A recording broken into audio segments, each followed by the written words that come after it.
दोस्तों, मैथ गेटर की अपार सफलता के बाद अब हम लेकर आए हैं शार्कनेडो। इस बार ना तो कोई बेयर किसी का पीछा करेगा, ना कोई एलिगेटर। इस बार आसमान से सीधे नीचे जिंदा शार्क मछलियां गिरेंगी। जी हां, आपने सही सुना, इस बार आसमान से सीधे नीचे जिंदा शार्क मछलियां गिरेंगी। उफ, ये खौफनाक मंजर। कुर्सी की पेटियां खोल लीजिए और लाज का दामन और शर्म का पहरा छोड़ते हुए चैनल को आज ही सब्सक्राइब करें, क्योंकि कहानी की शुरुआत होती है गल्फ ऑफ मैक्सिको में, जहां एक fishing trawler illegal shark fishing कर रहा था शार्क फिन्स के लिए। शार्क फिन सूप की दुनिया भर में बहुत हाई डिमांड है। कैप्टन सांटियागो का क्लाइंट बहुत चालाक होता है।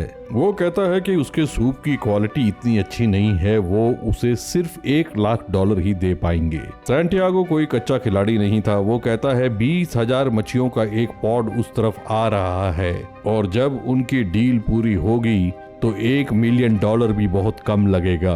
बाहर एक बड़ा तूफान उनकी तरफ बढ़ रहा था। अंदर क्लाइंट कैप्टन को भारी मन से पेशगी देता है और तभी उनकी बोट को एक बहुत बड़ा झटका लगता है। बाहर शार्क्स ने तूफान में ट्रॉलर को घेर लिया था, लेकिन कैप्टन सैंटियागो वापस जाने को तैयार नहीं था। मौका पाकर बेवकूफ क्लाइंट पैसे लेकर गायब हो जाता है। पता नहीं इस तूफान में वो कहां जाना चाहता था। और फिर ट्रॉलर पर शार्क्स का अटैक शुरू हो जाता है। बेवकूफ क्लाइंट कैप्टन पर फायरिंग करने लगता है। वो बंदूक के जोर पर ट्रॉलर को हाईजैक करना चाहता है। सैंटियागो उसके पैर में गोली मारता है और एक शार्क उसको जिंदा निकल जाती है। सैंटियागो उसका हशर देख रहा होता है जब एक हैमर हेड पीछे से उस पर वार कर देती है। वो 20,000 शार्क्स का पॉड वहां पहुंच गया था और एक टॉर्नेडो उन सबको ऊपर उठा लेता है। इस कोहराम से दूर सेंटा मोनिका बीच पर कुछ और ही जलवा होता है, सन, सैंड और सर्फिंग। और तभी उन्हें दूर होराइजन पर तूफान के बादल नजर आते हैं। टीवी रिपोर्टर बताती है हरिकन डेविड मैक्सिको से नॉर्थ उनकी तरफ बढ़ रहा है। हरिकन डेविड धीरे धीरे उनकी तरफ बढ़ रहा था, लेकिन बार में तोड़फोड़ पहले से ही शुरू हो गई थी। अब टीवी रिपोर्टर बताती है कि उस सुपर स्टॉर्म ने शार्क को उनके एरिया से भगा दिया था। ऑफ कोर्स शार्क्स उनके बिजनेस के लिए अच्छी नहीं थी। एक महिला सर्फर जो सुबह से तैयार हो रही थी, आखिरकार पानी में उतर ही जाती है। कुछ ही दूरी पर शार्क्स भी बीच की तरफ बढ़ रही होती हैं, न्यूज रिपोर्ट के खिलाफ। देखते ही देखते ऐसा लगता है जैसे वो 20,000 शार्क्स का पॉड अब उनकी तरफ बढ़ रहा था। महिला सर्फर और उसका साथी पानी में खेल रहे होते हैं जब आदमी को पहली शार्क नजर आती है। उसका साथी डियाना को सचेत करने की कोशिश करता है। इससे पहले कि डियाना कुछ समझ सके, वो शार्क उसे बोट से गिरा देती है। डियाना किनारे की तरफ स्विम करने लगती है और वो शार्क उसके पीछे। वो लोग भीड़ से दूर थे, इसलिए लाइफ गार्ड तक उसकी चीख भी नहीं पहुंचती। इससे पहले कि मेल सर्फर डियाना तक पहुंच सके, वो शार्क उसका काम तमाम कर देती है। मेल सर्फर लोगों को वार्निंग देने के लिए चिल्लाने लगता है। इससे पहले कि कोई कुछ समझ सके, वो शार्क अपना दूसरा शिकार भी कर लेती है। बीच पर पीए सिस्टम से अनाउंसमेंट होने लगती है। देखते ही देखते बीच पर कोहराम मच जाता है। मेल सर्फर का दोस्त बैज उसे जेट स्की से बचाने की कोशिश करता है, लेकिन उस पर भी शार्क का अटैक हो जाता है। मेल सर्फर जेट स्की पर चढ़कर बैज को वहां से निकाल ले जाता है। शार्क ने बैज की टांग पर सिर्फ बाइट लिया था, उसे उधेड़ा नहीं था। फाइनली हमें मेल सर्फर का नाम पता चलता है, फिनले फिन। फिन का मानना है कि वो शार्क्स वहां पर स्टॉर्म की वजह से आई हैं और बहुत जल्द बीच को खाली कर देंगी।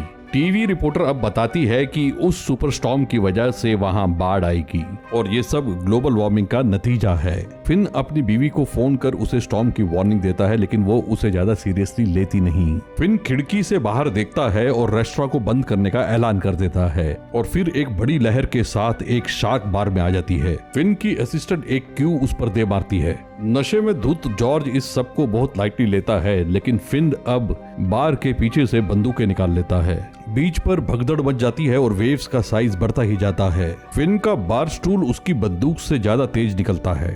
बीच का फेरिस व्हील टूटकर भागती हुई भीड़ पर रोल करने लगता है और सामने की बिल्डिंग में घुसकर ही रुकता है। टॉम के इस बस से फिन का रेस्टोरेंट और बार पूरी तरह से ध्वस्त हो जाता है। फिन की एक्स वाइफ का नाम अप्रैल और उसकी बेटी का नाम क्लाउडिया होता है। और वो सब उन्हीं के पास जा रहे थे।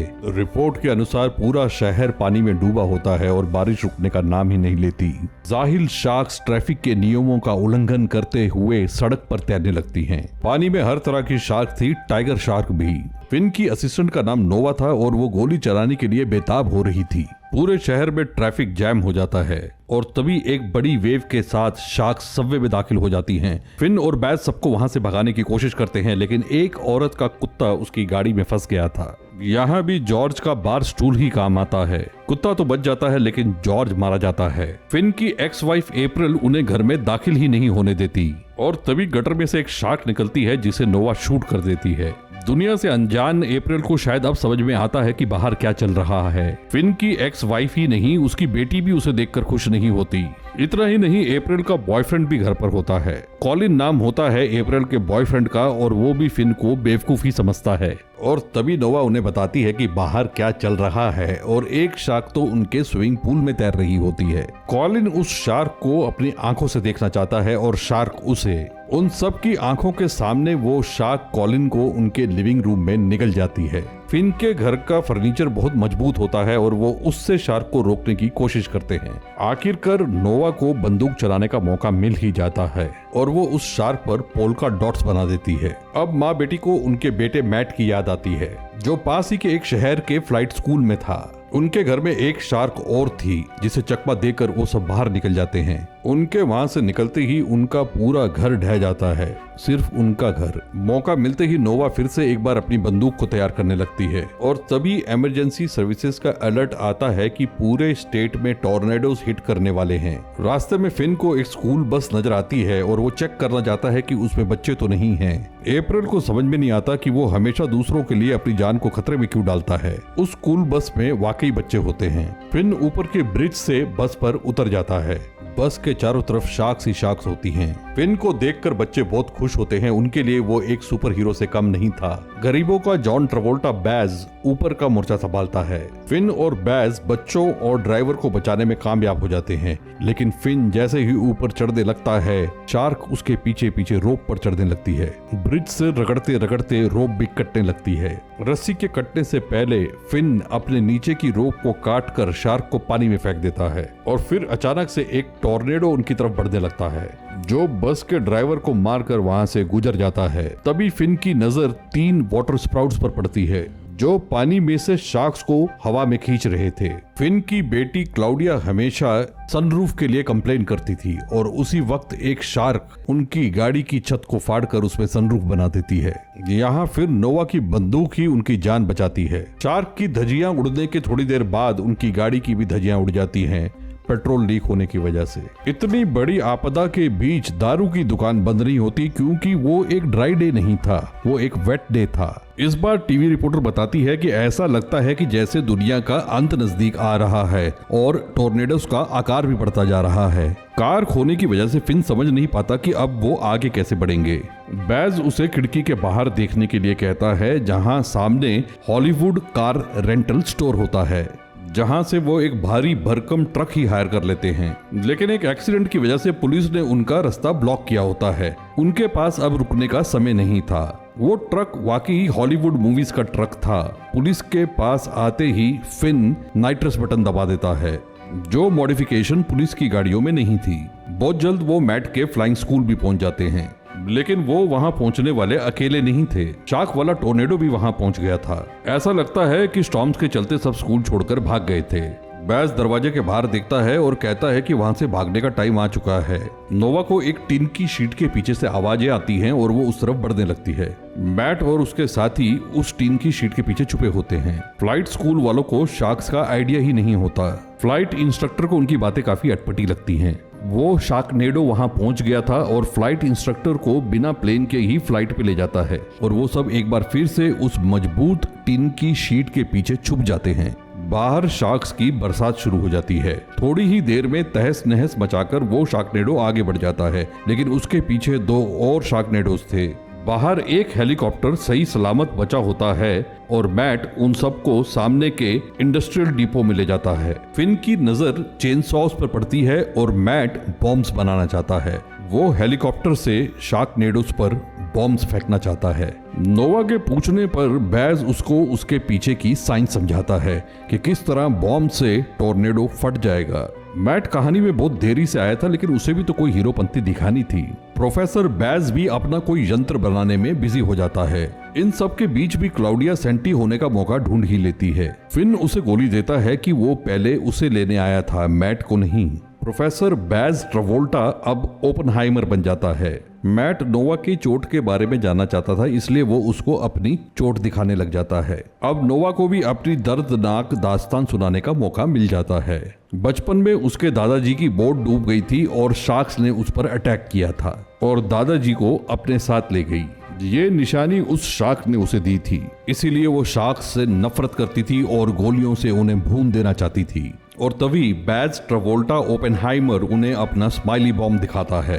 अब उन हवाई शार्क्स की खैर नहीं थी।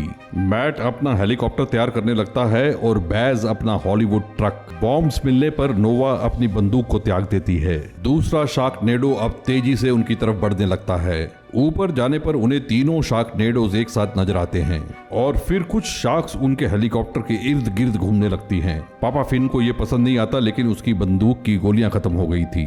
नोवा की बंदूक को छोड़ अब वो अपनी पिस्टल निकाल लेता है और एक शार्क को शूट भी कर देता है। नीचे मैट के साथी बैज के ट्रक को और खतरनाक बनाने लग जाते हैं। ऊपर नोवा फैजल की तरह अपने बाप दादाओं का बदला लेने के लिए पूरी तरह से तैयार थी। मौका मिलते ही नोवा टोर्नेडो में पहला बम दाग देती है और देखते ही देखते वो टोर्नेडो हवा में गायब हो जाता है और शार्क्स जमीन पर मिसाइल की तरह गिरने लगती हैं। प्रोफेसर बैज ट्रावोल्टा ने अपने ट्रक को अब एक टैंक में तब्दील कर दिया था। ऐसा लगता है शार्क्स ने प्रोफेसर बैज की टांगों को चिकन लेग पीस समझ रखा था। फिन तुर्की शूटर की तरह बिना किसी सेफ्टी गियर के गोलियां चलाया जाता है। वो शार्क प्रोफेसर बैज का टेक अवे ऑर्डर बनाकर ही मानती है। ऊपर मैट और नोवा अब तेजी से दूसरे शार्कनेडो की तरफ बढ़ रहे थे। पास के रिटायरमेंट होम में केयरटेकर सभी रेसिडेंट्स को पूल से निकलने का ऑर्डर देती है। कुछ रिटायरी अंदर न्यूज देख रहे होते हैं और उनकी आंखों के सामने शार्क न्यूज रिपोर्टर को उठा ले जाती है।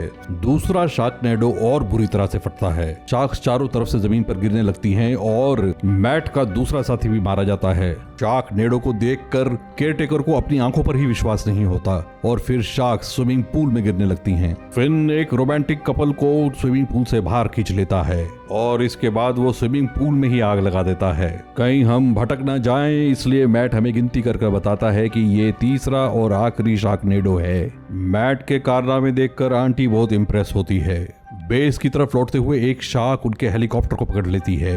हेलीकॉप्टर का बैलेंस बिगड़ने लगता है, जिसके चलते नोवा अपना चाकू निकाल कर उस शार्क पर हमला करने लगती है, लेकिन ऐसा करते हुए वो खुद हेलीकॉप्टर से बाहर गिर जाती है और एक शार्क जॉन्टी रोड्स की तरह बीच हवा में उसका कैच लपक लेती है। मैट किसी तरह अपने मस्त हुए हाथी जैसे हेलीकॉप्टर को उतारने में कामयाब हो जाता है। फिन के निकालते ही मैट के हेलीकॉप्टर में ब्लास्ट हो जाता है। फिन के पूछने पे मैट बताता है कि उन्होंने नोवा को खो दिया। वो शार्कनेडो अब भी जिंदा था। मैट के बाद फिन की बारी थी उससे निपटने की। वो शार्कनेडो शार्क्स को मिसाइल की तरह शहर पर दाग रहा था। आखिरकार प्रोफेसर बैज के टैंक की बारी आ ही जाती है। फिन टैंक को सीधे टोर्नेडो की तरफ बढ़ा देता है। एक सुरक्षित दूरी पर फिन मैट के स्माइली बम को तैयार कर देता है और शार्कनेडो को बाय बाय बोल कर टैंक से कूद पड़ता है। बेवकूफ शार्कनेडो टैंक को अपने आप में समा लेता है और स्माइली बॉम्ब के साथ उसकी धज्जियां उड़ जाती हैं, जिसके चलते शार्क्स की मूसलाधार बारिश शुरू हो जाती है। एक शार्क बड़ी तेजी से क्लाउडिया की तरफ बढ़ रही थी। एन मौके पर फिन क्लाउडिया को धक्का मारता है और अपना चेन सॉ स्टार्ट कर देता है। दूसरी तरफ शार्क भी अब पीछे हटने वाली नहीं थी। वो बीच हवा में फिन को पूरा का पूरा निगल जाती है। जब सबको लगने लगता है कि ये फिन का अंत था, उसी वक्त फिन शार्क का पेट फाड़ कर बाहर निकल आता है। इतना ही नहीं, वो अपने पीछे पीछे नोवा को भी बाहर खींच लेता है। जी हाँ, ये वही शार्क थी जिसने जॉन्टी रोड्स की तरह नोवा का बीच हवा में कैच पकड़ा था। पिता ने तो अपना काम कर दिया था, लेकिन अब मरती हुई नोवा में जान फूंकने का काम बेटे का था। इसी के साथ उस खौफनाक मंजर का अंत हो जाता है और आखिरकार नोवा अपना असली नाम भी बता देती है, जेनी लिन। अप्रैल फूल से एक बार फिर से अप्रैल फिन बन जाती है और उस शहर में एक बार फिर से उम्मीद भरी नई सुबह हो जाती है। कहानी पसंद आई हो तो लाइक कमेंट शेयर करें और चैनल को